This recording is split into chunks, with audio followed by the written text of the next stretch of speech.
जीवन जीने का रहस्य बताया है। उस ग्रंथ को हम सब अब स्वाध्याय कर रहे हैं। तो अपनी कथा चल रही थी, उस भव्य जीव की कथा चल रही थी जो कि संसार में रमा हुआ है। एक मन उसका होता है कि संसार को छोड़ दूं, लेकिन फिर दूसरे ही क्षण वह वापिस संसार में लग जाता है। ऐसा आगे बढ़ता है फिर पीछे हटता है। ऐसी उहापोह में वह भव्य जीव आजय श्री पूज्यपाद स्वामी के समक्ष बैठा है और विचार कर रहा है। वास्तव में गुरुदेव ने जो कहा है सार तो उसी में है। मैं मोह की बेड़ियों में जकड़ा जा रहा हूं। इन मोह की बेड़ियों से मुझे कभी भी सुख होने वाला नहीं है। धन से भी सुख नहीं होने वाला, क्योंकि धन की चिंता में दिन रात भूलते रहते हैं। फिर भी धन कभी अपना सहायक नहीं हो पाता। इसलिए अब वह विचार कर रहा है कि मैं क्या करूं क्या ना करूं। लेकिन अब तो बहू ने कह दिया है, वहीं से प्रश्न तैयार करके भेज रही है। अब उसको फोन किया था तो वह कह रही है कोई बात नहीं, अब मैं नया प्रश्न तैयार करके भेजती हूँ। और आप गुरुदेव से प्रश्न करना, गुरुदेव आपके प्रश्न का उत्तर नहीं दे पाएंगे। तो अब उसने दूसरा प्रश्न तैयार करके भेजा है और उस प्रश्न को और ज्यादा अच्छे तरीके से प्रस्तुतिकरण कौन करता है? भव्य जीव यानी ससुर जी। वो उसको वो भेजती है, पर उस पर पॉलिश करने का काम वो भव्य जीव करता है। तो वह गुरुदेव के समक्ष आकर के अपने प्रश्न को प्रस्तुत करते हैं। तो गुरुदेव से अपना प्रश्न रखते हैं कि हे गुरुदेव, आपने कहा है कि धन कैसा है, धन में बहुत झंझट है, बहुत परेशानियां हैं, इकट्ठा करने में दिक्कत है। तो फिर ये सब संसारी जीव जानते हैं ना, इनको भी तो सब कुछ समझ में आता है। इनको भी समझ में आता है कि मृत्यु एक बहुत बड़ा सच है। समझ में आता है कि नहीं? आता तो है। जन्म मरण का चक्र यदि घूम रहा है तो ये जीव भी तो जानता है, देखता है। ज्ञान दर्शन स्वभावी आत्मा है तो उसको भी तो दिख रहा है ना कि संसार का चक्र चल रहा है, मृत्यु है, मृत्यु आ रही है, जा रही है। इन सारी बातों का ज्ञाता दृष्टा यह जीव है कि नहीं? है तो सही। तो जब यह जीव ज्ञाता दृष्टा है, उसको सामने दिख रहा है कि ये विपत्ति है और यह धन है, यह मेरी स्त्री नहीं है, यह मेरा पुत्र नहीं है, यह यहाँ मरण हो रहा है, यहाँ जन्म हो रहा है। इन सारी चीजों को वह अपनी आंखों से देखता है कि नहीं? बताइए। तो गुरुदेव कहते हैं कि वत्स तुम बिल्कुल सत्य कहते हो। यह जीव सब कुछ अपनी आंखों से देखता है और जब मृत्यु आती है तो रोता है कि नहीं गुरुदेव? रोता है। यह मृत्यु आती है तो रोता है, जन्म होता है तो हंसता है, तो इसको अनुभव होता है कि नहीं? गुरुदेव कहते हैं जीव तो स्वभाव से वेदन करता है, वह सब सुख दुख का वेदन करता है। तो गुरुदेव अगर यह सब कुछ जानता है, सब कुछ देखता है, तो फिर इस संसार से तिरता क्यों नहीं है? अगर सब कुछ जान रहा है, देख रहा है, तो इस संसार रूपी महाविपत्ति से तिरने का उपाय क्यों नहीं करता? क्या कारण है? तो मुझे वह कारण बताइए कि जिसके कारण यह जीव अनादिकाल से संसार में भ्रमण कर रहा है। क्यों नहीं? सब कुछ जान रहा है, देख रहा है, समझ रहा है, अनुभव भी कर रहा है। रोगों का अनुभव किसको? अपने अपने शरीर को होता है कि नहीं? होता है। ठंडी गर्मी उपसर्ग परिचय सब सहन होते। सब कुछ जब जान रहा है, देख रहा है, तो संसार में रुका क्यों है? तो गुरुदेव एक श्लोक के माध्यम से उसके प्रश्न का उत्तर देते हैं। देखिए, विपत्तिमात्मनो मूढ़ः परेशामिव नेक्षते देयमान मृगाकीनं वनान्तरतरुस्तवत्। इसमें आचार्य श्री कह रहे हैं कि विपत्ति मात्मनो मूढ़ा, जैसे ही विपत्ति आती है तो मूढ़ मनुष्य यानी मोही मनुष्य, मूर्ख मनुष्य कहेंगे, परेशानी नेक्षते, दूसरे की तरफ देखता है। विपत्ति आती है तो किसकी तरफ देखता है?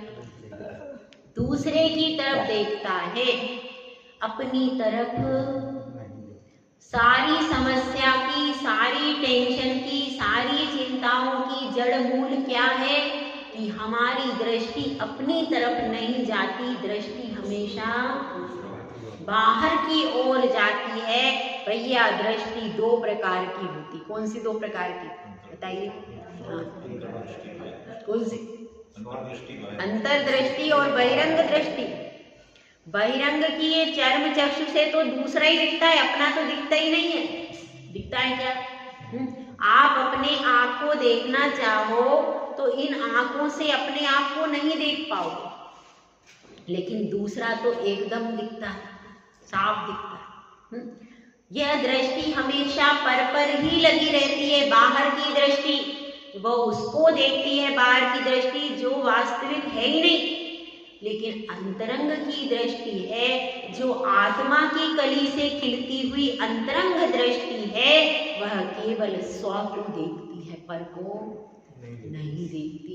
तो अंतर चक्षु जब खुलता है तब जाकर के कहीं अपनी आत्मा का सही रूप नजर आता है। तो अभी तक तो दृष्टि कहाँ जा रही है? पर की ओर। तो यही आचार्य परमेश्वरी यहाँ पर कह रहे हैं कि विपत्ति आने पर व्यक्ति किसको देखता है? पर को देखता है। 10 मरे 4 घायल। क्या हुआ? रेलगाड़ी का एक्सीडेंट हो गया, ट्रेन का एक्सीडेंट हो गया, वहां पर आग लग गई, वहां पर तूफान आ गया, वहां पर इतने लोग मर गए। यह रोज देखते हैं कि नहीं? न्यूज में देखते हैं, मोबाइल पर चलता ही रहता है न्यूज। उसके बाद में पेपर में क्या पढ़ते हैं? यही तो पढ़ते हैं कि नहीं? पढ़ते हैं यही सब न्यूज में बराबर चल रहा है, यही सब देख रहे हैं। लेकिन क्या ऐसा लगता है कि इन मरने वालों में एक नाम मेरा भी होगा? क्या उस वक्त ऐसा लगता है जब हम पेपर पढ़ते हैं, जब हम मोबाइल में देख रहे हैं, जब हम कहीं टीवी रेडियो में सुन रहे, कभी ऐसा लगता है कि इनमें मेरा नाम भी आएगा? ऐसा थोड़ी लगता है, ऐसा नहीं लगता। और जो लोग होते हैं वेल फैशन वाले लोग जो रहते हैं, वो तो चाय की चुस्कियों के साथ अखबार पढ़ते हैं। भाई कभी अखबार आपने कभी पहले पढ़ा? अभी तो आप मंदिर वाले जीव हो गए। जो मंदिर वाले जीव नहीं हैं उनको देखिए, सुबह उठते हैं, चाय का प्याला हाथ में रहता है, बिस्कुट का पैकेट हाथ में रहता है, और इधर से पेपर पढ़ रहे और इधर से चालू। ऐसे ही होता है, ऐसा ही होता है। तो मतलब उस समय पर क्या वो ये सोच पा रहे हैं कि 4 मरे? क्या हुआ भाई? 4 मरे 17 घायल। अरे वो रेलगाड़ी का एक्सीडेंट हो गया, इधर से चाय पी। और अगर उनमें से उनके किसी संबंधी का नाम हो तो क्या होगा? अगर उसी रेलगाड़ी में उनका बेटा गया हो तो फिर क्या बात होगी? तो इसलिए यहाँ पर कह रहे हैं कि विपत्तियां आ रही हैं, वहां भी तो जीव का मरण हुआ नहीं है कि यह आग मेरी तरफ भी आई। इस बात का उसको इस सत्य तो है, जल रहा है, वो जल रहा है, पर के प्रति अनुभूति हो रही, लेकिन मैं भी आज नहीं तो कल जल ही जाऊंगा, क्योंकि मैं भी उसी जलते हुए जंगल के अंदर, यह पूरा संसार ऐसा ही जंगल है जहां पर आज नहीं तो कल या तो विपत्ति के द्वारा या एक्सीडेंट के द्वारा या कोई रोग के द्वारा कोई ना कोई निमित्त आकर के आपको भी इसी तरह से परेशान करेगा, करेगा कि नहीं? क्योंकि ये संसार का स्वभाव ही ऐसा है कि इसमें कोई भी हमेशा रह नहीं पाया। कोई ना कोई निमित्त ऐसा मिलेगा, कोई ना कोई परेशानी ऐसी मिलेगी कि जिसके कारण से या तो आपका मरण हो जाएगा या आप अधमरे हो जाओगे। कभी आप स्वस्थ भी रहोगे और कभी आपकी स्थिति बहुत नाजुक भी हो जाएगी। तो इस तरह से हम जब संसारी जीव देखता है, यहाँ पर चर्चा किसकी चल रही, साधु की नहीं चल रही। संसारी जीव जो है, मिथ्या दृष्टि जीव जो है, वो हमेशा दूसरे को देखता है, दूसरा जल रहा है, दूसरा जल रहा है, मैं थोड़ी जल रहा हूं और मैं थोड़ी जलूंगा। क्या उस वक्त उसको ये एहसास होता है कि मैं भी भविष्य में जल जाऊंगा? ऐसा एहसास उसको नहीं होता ना, नहीं होता। इसीलिए वह दूसरों के ऊपर सोचता है। उसके घर में उसका बेटा मर गया, उसकी बहू घर छोड़ करके चली गई, उसका डाइवोर्स हो गया, उसका ये हो गया। दूसरों के बारे में चर्चा करने के लिए कितना समय अपने पास है? बहुत सारा समय। आप न्यूज सुनते हैं तो किसकी सुनते हैं? पर की सुनते हैं। और जब भोजन करते हैं तो वो शरीर को ही पुष्ट करने का काम करता है। पर के प्रति आपके पूरे 23 घंटे पर के लिए जाते हैं कि नहीं? पूरे जाते। 1 घंटे का समय समझो, 1 या 1.5 घंटे का समय आपका मंदिर में बीतता होगा मुश्किल से। इसके अलावा समय कहाँ जा रहा है?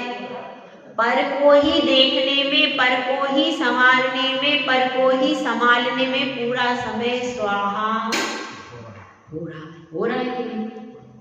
तो यही बात इसमें कह रहे हैं कि भैया ध्यान रखो, वह जंगल की आग जिस वृक्ष पर तुम बैठे हो उसमें भी लगने वाली है। लगेगी कि नहीं? यह आचार्य श्री यहाँ पर समझा रहे हैं पूज्यपाद स्वामी भगवंत कि जिस वृक्ष पर तुम बैठे हो उसमें भी आग लग जाएगी। तो इसके पहले कि उस वृक्ष में आग लगे, समझदार व्यक्ति को क्या करना चाहिए? क्या करना चाहिए? हाँ भाई बताइए वर्षा रानी, क्या करना चाहिए? उस जंगल से बाहर। हाँ, उस जंगल से बाहर निकल जाओ तो तुम अपना कुछ जीवन बचा पाओगे।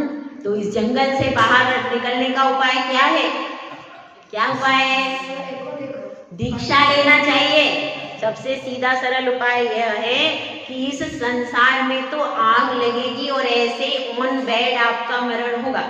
या तो बेड पर पहले से पड़ जाओगे या फिर मृत्यु के समय पड़ जाओगे। तो समझदारी किसमें है?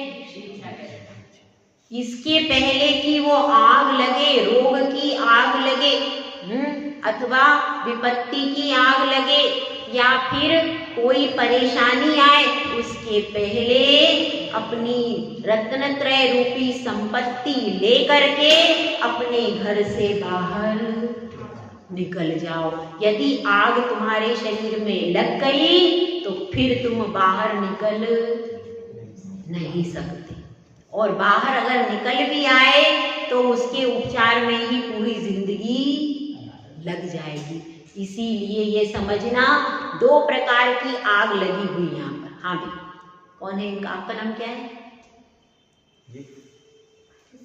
पीछे अम्मा बैठी है ना। चलो आप पीछे की लाइन में, सबसे पीछे की लाइन में कोई बताओ। 2 प्रकार की, कोई भी बता दो। 2 प्रकार की अग्नि लगी हुई है। 2 प्रकार की अग्नि कौन सी है? क्या बता रही मैं? ध्यान अग्नि नहीं है, ध्यान अग्नि नहीं, तब ऊपर नहीं जाना। हाँ, आगे से कोई बताएगा? आरजी आप बताओगी। 2 प्रकार की अग्नि है। विषय और कषाय की अग्नि लगी है इस संसार में। 2 प्रकार की अग्नि कौन सी है भाई? विषय और कषाय रूपी अग्नि प्रति समय जलती जा रही है, भड़कती जा रही है, और उससे अपने को बचाना है तो एक ही उपाय है कि धीरे धीरे उस संसार में अपने जो चरण पद हैं वह अपने चरण जब तक पूरा जंगल जल जाता है, अपना वृक्ष जलने से पहले अपने चरण उस संसार रूपी वन से बाहर निकाल। यदि समय चूक गया तो फिर आप कुछ नहीं कर पाओगे। जब जंगल में पूरी आग चारों तरफ फैल जाएगी तो आप चाहोगे कि मैं बाहर भाग जाऊं, लेकिन फिर अग्नि आपको भागने नहीं देगी। इसलिए समय बहुत कम है। ये कौन कह रहे हैं? आचार्य श्री यहाँ पर समझा रहे हैं, उस भव्य जीव को कह रहे हैं कि इस संसार में चारों तरफ आग लगी हुई है और यह जीव सोचता बहुत है मैं निकल जाऊंगा, कोई बात नहीं, अभी तो इधर आग लगी, अभी जब इधर आएगी तो मैं निकल जाऊंगा।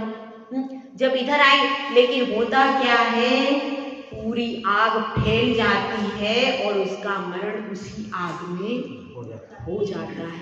तो अपने आप को बचाने का उपाय क्या है? ये उपाय है कि संसार को त्याग देना चाहिए। इस संसार को, संसार रूपी वन को छोड़ करके आप बाहर निकल जाओ तो आपका क्या हो जाएगा?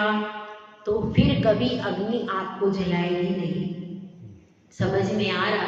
और अपनी कुटिया में से 3 चीजें लेकर के आनी है। अपना जिन धर्म, अपना रत्नत्रय बचा लो, क्योंकि यह शरीर जल गया तो फिर रत्नत्रय की साधना भी नहीं हो पाएगी। तो यही बात यहाँ पर आचार्य श्री पूज्यपाद भगवंत बार बार समझा रहे हैं। उस भव्य जीव को पता नहीं उसको समझ में आया कि नहीं आया। आपको समझ में तो आ ही गया, सबको आ गया कि नहीं? आपको समझ में आ ही गया होगा। यहाँ पर यही बात बता रहे हैं, समय बहुत निकल चुका है। सब लोग 50-50 के तो सभी बैठे हैं, 50 के ऊपर, कुछ ही लोग छोटे हैं, बाकी सब। समय आपका बहुत सारा निकल चुका। अब जीवन की संध्या ढल चुकी, मुझको मेरा उद्धार कर, कहते ना वो उसमें जिनवाणी माँ उसमें स्तुति। तो अब जीवन की संध्या पूरी ढलने के ऊपर है। अब जिनवाणी आपको उद्धार नहीं देगी। आपको अपने कदम इस जंगल से बाहर निकाल करके उद्धार के पथ पर स्वयं लगना है। किसके द्वारा लगेंगे? स्वयं पुरुषार्थ करना है, क्योंकि जीव परमात्मा बनने के लिए क्या आया था? यस्य स्वयं स्वभावाप्ति। परमात्मा बनने के लिए कोई दूसरा नहीं कुछ कर देगा, स्वयं अपने कदम आगे बढ़ाने पड़ेंगे, तब जाकर के हम परमात्मा की राह पर चलेंगे। क्योंकि जब भगवान तीर्थंकर भी जब दीक्षा लेते हैं तो उनको अकेले ही जाकर जंगल में साधना करनी पड़ती, कोई भी साथ में नहीं जाता है। अकेले ही बैठ करके अपनी साधनाएं की जाती हैं। इसीलिए जब इस जंगल से निकलना है तो स्वयं अपने बल पर निकलना पड़ेगा। कोई दूसरे के बल पर आज तक कोई मोक्ष नहीं जा पाया। तो कुछ कुछ उस भव्य जीव को भी समझ में आया है, वह विचार कर रहा है कि मैं भी अपनी इस कुटिया को किस तरह से बचाऊं। कुटिया मीन्स क्या? ये शरीर कुटिया है आपकी, है?